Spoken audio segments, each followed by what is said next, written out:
Bom dia, boa tarde, boa noite. Sejam todos muito bem-vindos a mais um CELGcast, o seu podcast de saúde mental.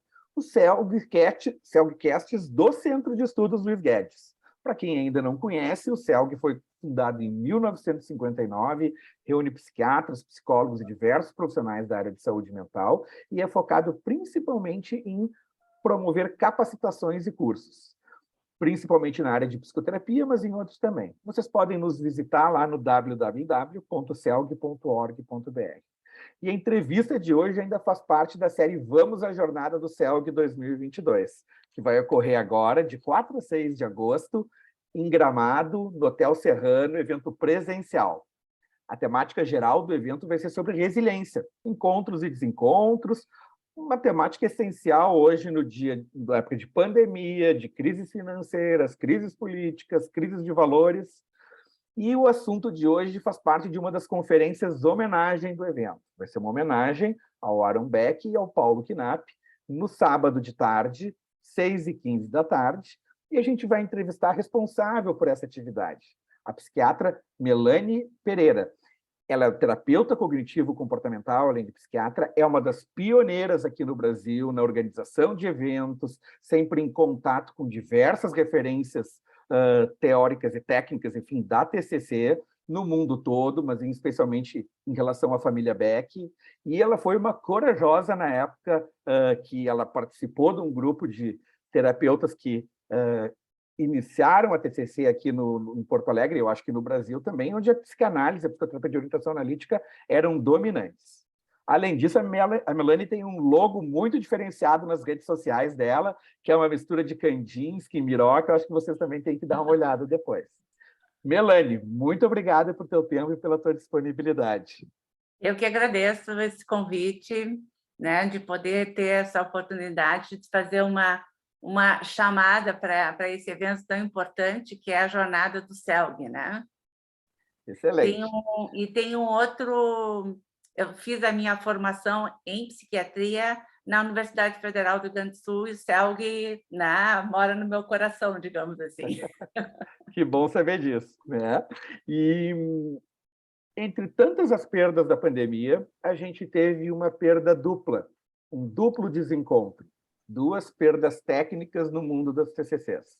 Uma em nível global, o Aaron Beck, que faleceu em 1º de novembro de 2021, fundador da TCC, o pai da TCC. A TCC tem padrinhos, tios, enfim, mas o Beck foi o pai da TCC, alguém que chegou aos 100 anos de idade, formou milhares de psicoterapeutas e seria um dos 5 principais profissionais que influenciaram as psicoterapias em nível global.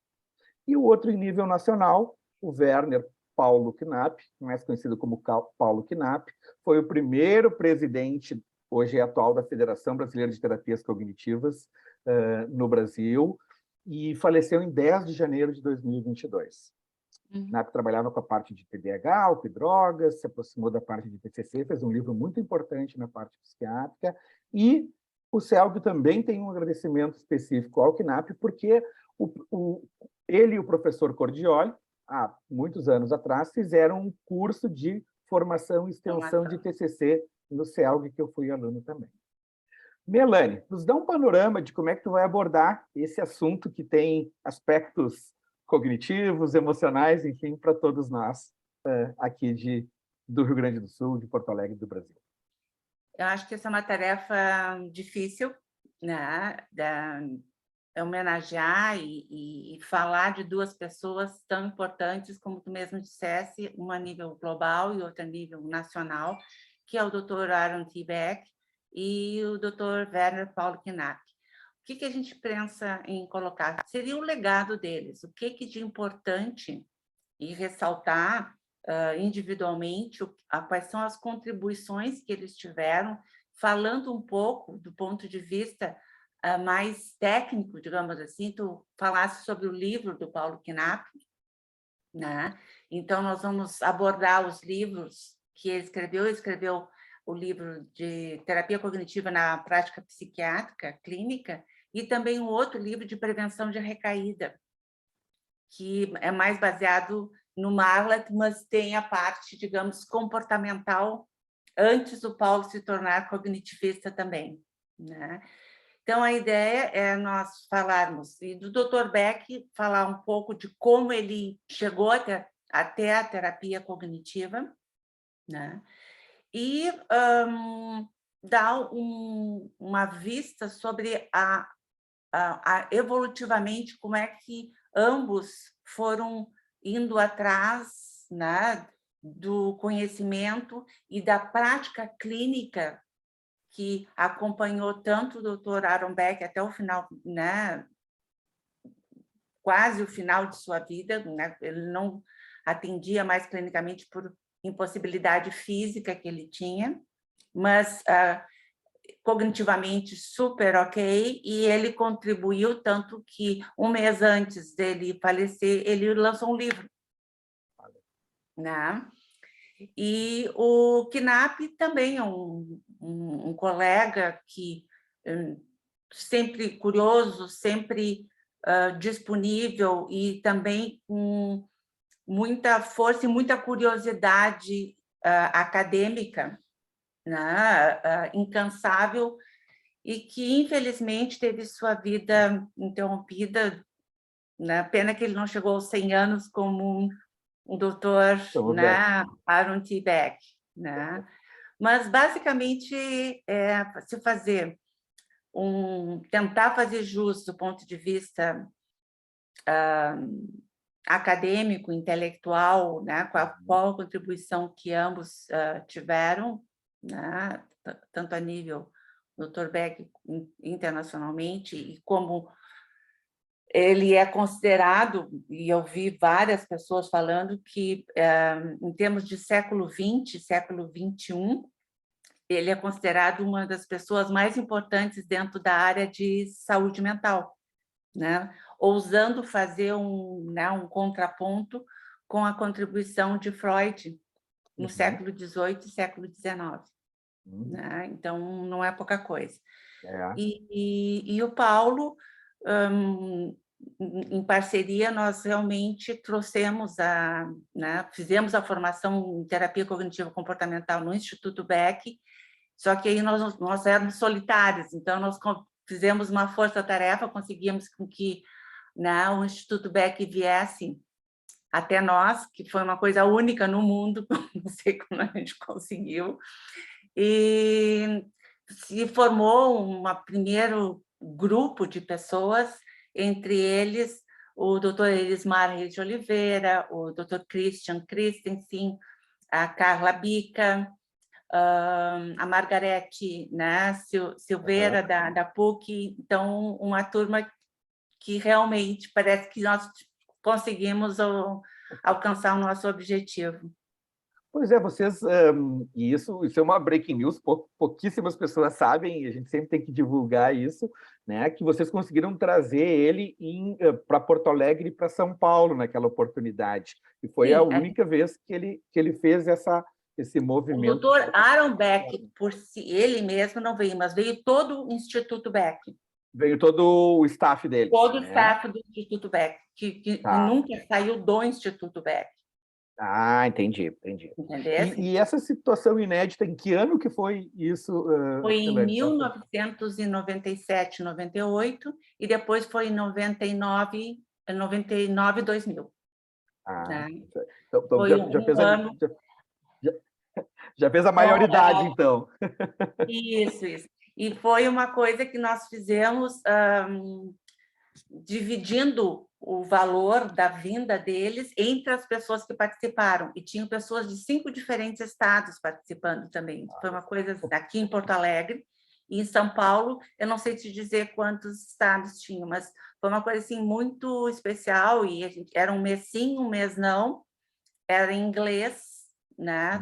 Todas as aulas e os role plays, né? Sim. E foi uma experiência assim muito, muito legal, assim, inesquecível, e que a gente não imaginava que conseguiria né, levar a termo, né? Mas que foi de bastante sucesso e uma coisa que o Paulo com certeza tinha muito orgulho. E pioneiros, por definição, vão ser pessoas resilientes, né? E os dois foram pioneiros nos contextos que eles estavam. Mas aí eu vou até puxar um pouquinho para a jornada, assim. O que a temática nossa da jornada é resiliência, encontros e desencontros, né? Tem algum aspecto importante que tu acha que é necessário frisar sobre a resiliência que essas duas pessoas transpuseram para as outras pessoas, técnicas, enfim, como é que a gente pode Eu acho juntar que esse... assim, ó, são dois exemplos de pessoas que resiliência é o não desistir, né? É seguir em frente e se adaptar a situações novas, né? Eu acho que o Dr. Beck é um exemplo magnífico nesse sentido, porque ele começou a formação dele como psicanalista, né? Ele tinha como objetivo, era o trabalho dele, né, científico, provar a parte agressiva do luto do ponto de vista psicanalítico, e a partir daí, cientificamente, ele foi encontrando uma maneira, um viés negativo na maneira como os pacientes, né, se retratavam, e ele, em clínica, na sua clínica, começou a fazer uma reestruturação, tentar uma reestruturação cognitiva desses pacientes, colocando os pacientes verem o todo, né? Não só o que a depressão traz, que é esse viés negativo, mas também ver no aqui e agora, né? Como é que as pessoas estavam e se colocavam, e com isso ele percebeu que os pacientes melhoravam, né? Então, eu acho que esse é um exemplo de resiliência, né? E isso tomou muito tempo, ele teve que criar escalas para poder fazer isso. Ele conseguiu a verba do NIH, né? National Institute of Mental Health americano. Ele conseguiu mobilizar todo um departamento da Universidade da Pensilvânia, mobilizado em torno desse trabalho dele, que teve uma repercussão que chegou aonde chegou agora, que a terapia cognitiva é uma referência, entre outras coisas, para o tratamento da depressão, né, como psicoterapia a nível mundial, a depressão clínica, né, se falando do ponto de vista. Claro. Eu acho que isso é um exemplo, entre outras coisas, né, da resiliência do Dr. Beck. E o Paulo, ele tinha uma clínica determinada e um jeito de trabalhar já determinado, reconhecido, né, na área de dependência química, né? Com contato com o Marla, que é uma pessoa de referência a nível mundial de prevenção de recaída, e ele não se contentou com isso. Ele foi atrás de mais elementos e chegou até a terapia cognitiva, e não satisfeito com isso, ele trouxe ela para o nosso país, também como um pioneiro. Eu acho que está de bom tamanho. Está de bom tamanho, está de bom tamanho.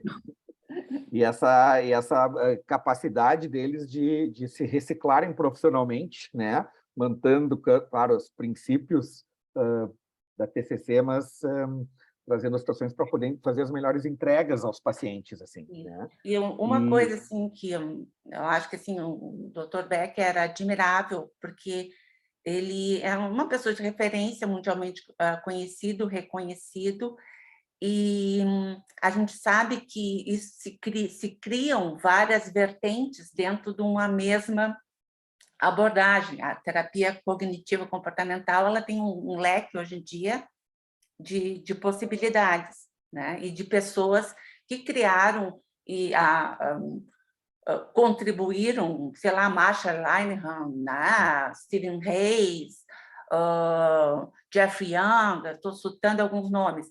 Sim. E ele tinha a capacidade de todas as pessoas que foram formadas pelo Dr. Beck, todas essas pessoas criaram, né? Foram adiante, né? Fazendo seu voo solo, e ele não brigou com ninguém. As pessoas admiravam ele chegava nos congressos, era uma festa, assim, faziam fila para cumprimentá-lo, e todo mundo, e ele recebia todo mundo muito bem. Eu acho que isso é uma coisa admirável. Acho que é um modelo, né? Eu acho que não é para qualquer um. E o Paulo tinha essa mesma característica. Uhum. Né? Então, eu acho que são duas pessoas, eu acho que é algo a ser ressaltado na personalidade de ambos, né? Essa coisa de respeito, de curiosidade, eu lembro de uma outra situação era uma inglesa, eu não me lembro o nome dela, ela veio para um congresso do cérebro, comportamento e emoções, e ela me veio assim, meio indignada, eu não sei por quê, assim, tu acredita sabe o doutor Aaron Beck? Ele leu um artigo meu e me deu sugestões. Esse velho não para nunca. Assim, e ele, na época, devia ter, sei lá, uns 95 anos, entendeu? Então, ele era assim, ele lia e não importava quem, ele recebia e dava retorno, né? E acho que isso é uma característica também do Knapp dentro do trabalho dele. Né? Dois modelos, assim, não só modelos técnicos, mas modelos de convivência, de outros aspectos de personalidade. De exemplo, né? De liderança. Tem, liderança. E agregação, Né? gerar consenso. De agregar pessoas e de conseguir criar uma impressão global de empatia e de respeito pelo outro, sem abrir mão de também dos seus pontos de vista. Eu ia te perguntar do legado deles, o que eles iriam falar, provavelmente, para novos psicoterapeutas hoje, mas eu acho que tu já me respondeu isso nos teus últimos 5 a 10 minutos. Nós estamos no finalzinho, Melanie. Tem alguma outra coisa que tu gostaria de dar esse fechamento, ou deixar algum spoiler aí, algum gostinho? Olha, eu gostaria de convidar todo mundo para ir, né, ver a mesa redonda. Eu acho que a gente vai falar e a gente tem uma surpresa, que é um vídeo que nos vai ser enviado pela doutora Judith Beck, que é uma surpresa para mim também, eu não recebi ainda. Né? E também tem um vídeo de homenagem de 16 colegas para o doutor Paulo Knapp. Então, eu acho que vai ser uma coisa bem, bem legal. E se vocês quiserem saber mais sobre a terapia cognitiva no mundo e a terapia cognitiva, como é que ela cresceu aqui no Brasil, por favor, compareçam à mesa. Excelente, excelente, muito bom. Melanie, muito obrigado. O CELG agradece a tua disponibilidade. Né? O meu nome é Alexandre Enes Henriques, eu sou médico psiquiatra, diretor de tecnologia da atual diretoria do CELG. Todos vocês vão poder também ter acesso aos demais CELGcasts, tanto nas bases de podcasts, mas quanto também no nosso canal do YouTube. Vocês vão poder ver a Melanie também ali pelo nosso canal, no canal dela, e aí vão poder cumprimentar ela lá na jornada. E a gente lembra a todos que ainda é possível se inscrever na jornada no site www.celg2022.com.br. Tem um botãozinho lá de inscrições, está todo mundo sendo aguardado lá, quem ainda não se inscreveu. Melanie, muito obrigado. Eu que agradeço. Até a próxima, nos vemos em Gramado, então. Tá bom, um abraço para todos. Tchau.